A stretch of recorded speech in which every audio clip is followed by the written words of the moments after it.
காளிதாசனேடுகள் கண்ணன் ராசலீலைகள் பருவமோகம் தந்தது பாவம் அல்லது. ஷாஜகானின் காதலி தாஜ்மஹால் பூங்கிளி பாசம் வைத்த பாவம்தான் சாபம் வந்தது. இறந்தாலே இரவாது விளைகின்ற பிரேமையே அடிநீ வழியாக வருகின்ற பெண்மையே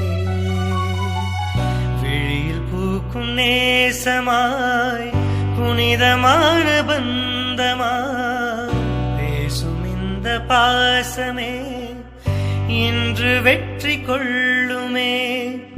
இளம் கண்ணி